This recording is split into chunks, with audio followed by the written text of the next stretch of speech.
When the phone is down, what's left? The notifications stop. The screen dims. The scrolling ends. And then it's just you. The real you, not the captioned one, not the curated one, just the one sitting in a chair, breathing, thinking, wondering what to do next. This is when the phone is down, a space for the emotional lives we all live, but rarely speak aloud.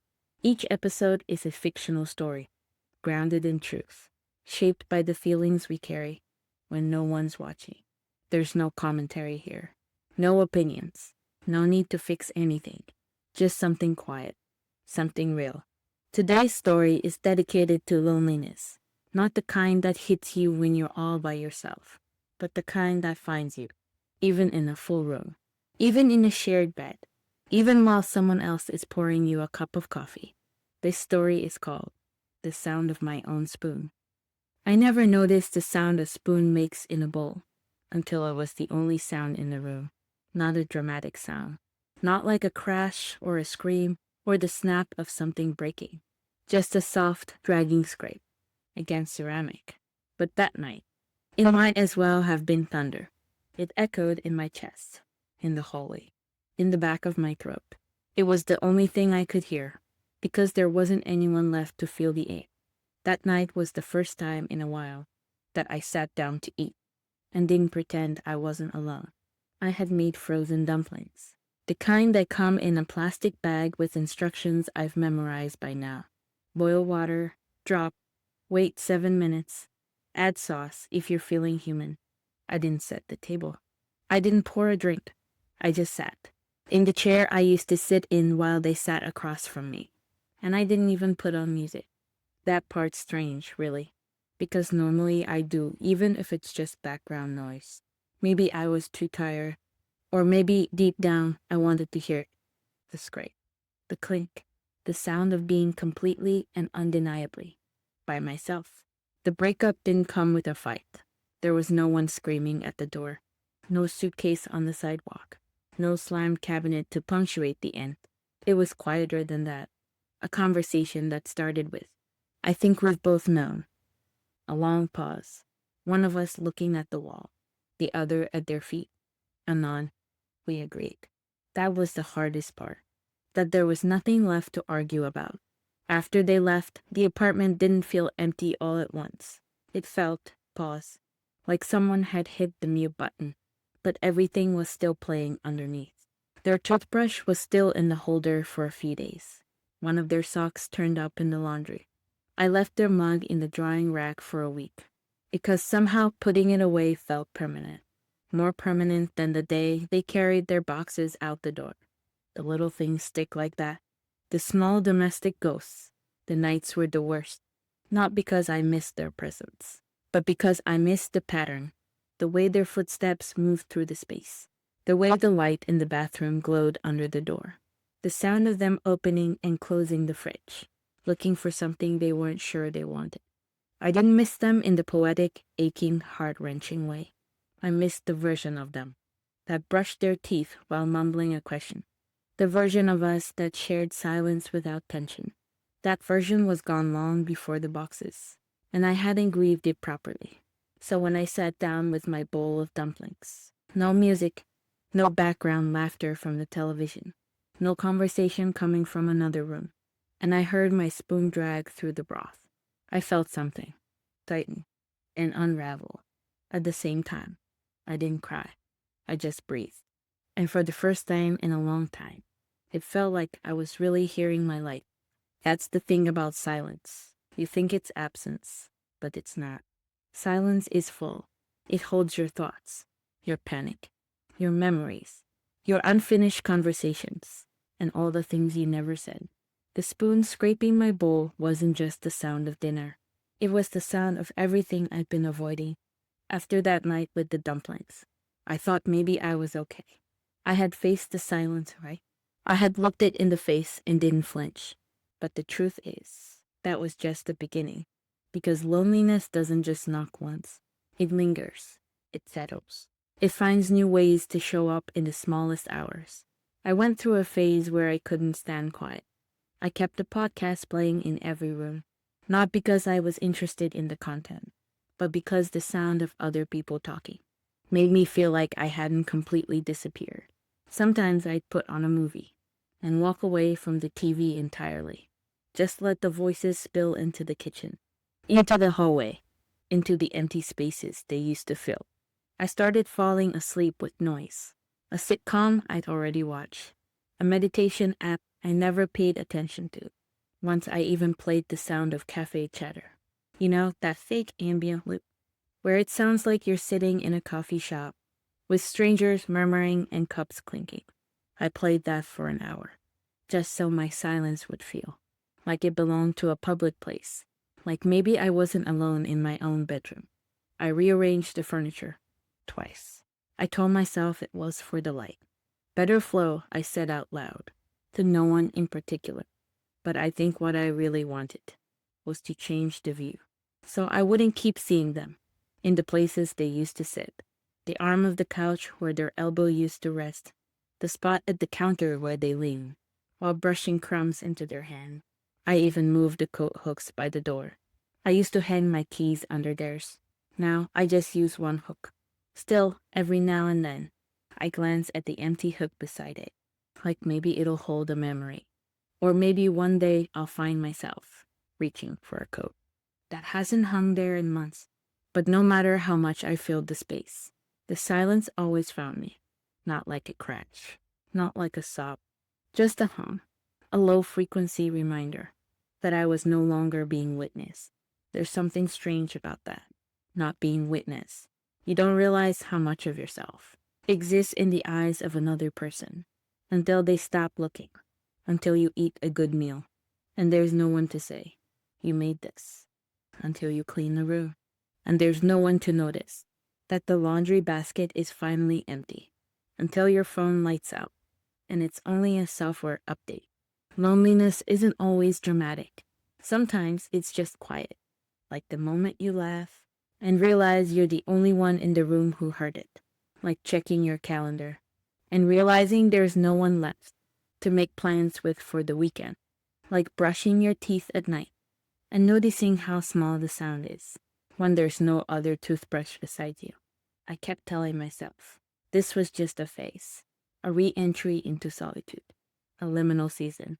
But some part of me knew I wasn't just avoiding the silence. I was afraid of what I'd hear in it, afraid that when it got really quiet, I'd start hearing myself think again. And I wasn't sure I wanted to know what I'd been ignoring. It didn't happen all at once. There was no spark, no cinematic montage of me reclaiming my life. It was slower than that, almost unnoticeable at first. But one night, I sat at the table again, the same spot. I didn't scroll while I ate. I didn't play a podcast. I didn't check the microwave clock every few minutes, just to fill the space. I just sat, with my bowl, with my spoon, with my breath. And I noticed something. I didn't feel panicked. The silence wasn't loud anymore. It was just silence, not haunted, not heavy, just present. I didn't light a candle for the atmosphere. I lit it because I wanted warmth in the room, because I liked the way the wax melted and pulled around the wick, because I was there, and it felt like a way of honoring that. It became a small ritual.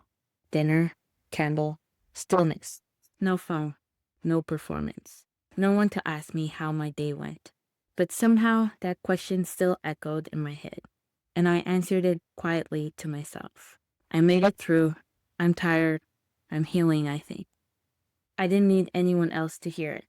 There's a certain kind of dignity in solitude, when you stop trying to escape it, when you stop reaching toward the door, hoping it will open, and instead you start decorating the room you're already in, rearranging the furniture again, not to forget them, but to make space for who you are now. I remember one night, I made pasta from scratch, not because anyone was coming over, not for Instagram. I just wanted to. I got flour on my shirt. I cracked an egg wrong. The dough was too wet at first, but the kitchen smelled like something alive, something I made just for me. I sat down and ate slowly. No scrolling, no show, just the food, the candle, the clink of the fork, the warmth in my stomach, the quiet, familiar ache of becoming your own witness. I started noticing other sounds. The fridge still hummed. The neighbor's dog barked at night. The rain tapped the window during dinner like a metronome. But the spoon, that sound became something different. Not a reminder of what I lost, but a reminder of what remained. Me. This room. This life I still had. The one I could choose to live. Even without applause. Even when no one was watching. I stopped narrating my life in my head, like someone else might one day read it. I let moments pass without being turned into content. I let them be mine and mine alone.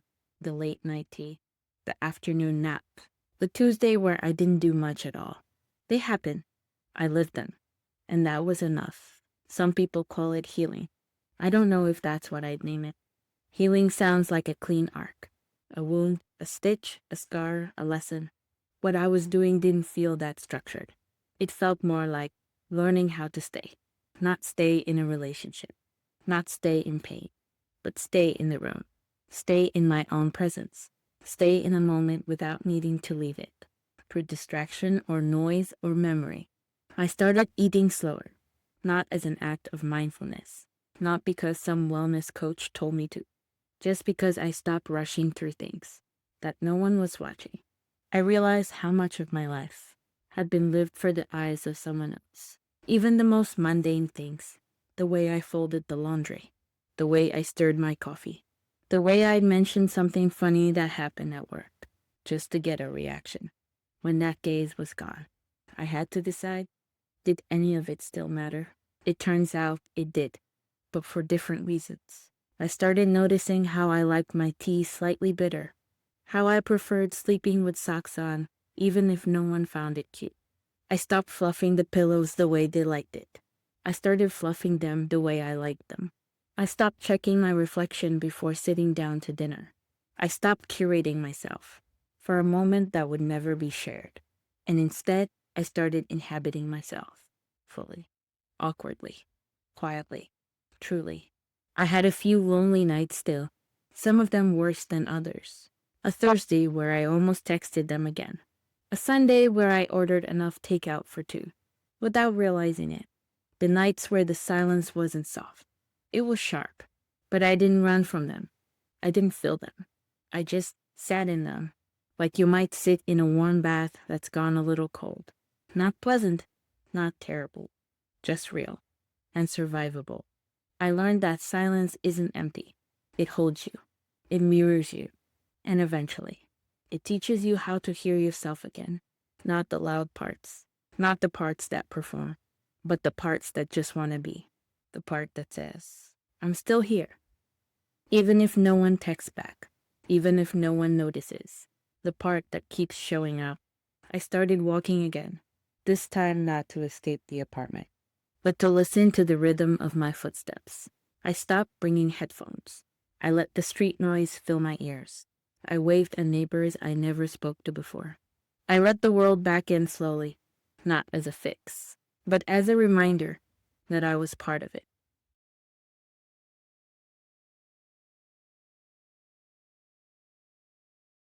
Came one evening when I laughed. Really laughed. Not the kind where you force it for the sake of seeming okay. Not the kind where you post it with a caption that makes it look better than it felt. Just a private, unexpected, ugly snore kind of laugh. I was reheating soup and spilled some on my sock. It made me yelp, then laugh, then bend over the counter holding my stomach. No one saw it. No one liked it. And still, it counted. It felt alive. It felt like me. I sat down that night, bowl in hand, spoon in hand, and I listened to the familiar rhythm. Scrape, clink, sip, a small sound. But this time, it didn't feel like absence. It didn't echo in a hollow room. It grounded me. It told me, you are here, not waiting for anyone, not performing for anyone, just here. That was the night I realized I wasn't lonely anymore. I was simply alone. And those two things are not always the same. Loneliness aches. Aloneness just breathes. It breathes in quiet, in presence, in stillness, and sometimes in the smallest sound in the world. the sound of your own spoon. That was a fictional story. But if it felt true, if it felt like something you've lived through, or are still living through quietly, I want you to know this. You're not strange. You're not broken. You're not the only one. Loneliness has many sounds. Sometimes it's silence. Sometimes it's the hum of a refrigerator in a dimly lit kitchen. Sometimes it's the way your phone stays still on the table while you wait for anything to light it up. And sometimes it's the sound of your own spoon scraping across a bowl, reminding you that, yes, you're still here. Yes, you're feeding yourself. Yes, you're surviving. When the phone is down, is about these moments, the ones that happen when the noise fades and the real stuff finally surfaces. It's not a podcast about hot takes. It's not a self-help guide. It's not meant to fix you. It's just a place for the parts of life that don't go viral, but still matter. Every episode is based on a single emotion, a single truth, a single moment someone may or may not be able to name out loud. And while these stories are fictional, they are built on real feelings, and you can be part of that too. If you've carried something quietly, a memory, a moment, a feeling, and want to share it, please let us know in the comments. Tell us about the silence you've been sitting with. You don't need to write it perfectly. You don't need to know where it ends. You just need to say, this is what it felt like. This episode was dedicated to loneliness, not the dramatic kind, the slow, quiet kind, the kind you feel in the scrape of a spoon, in the space across the table, in the echo of your own laugh. Next time, we'll sit with something else. Maybe shame, maybe joy, maybe something you've never named before, but always known. Until then, be kind to your silence. Be patient with your pauses. And if all you do tonight is eat quietly, without anyone watching, let that be enough.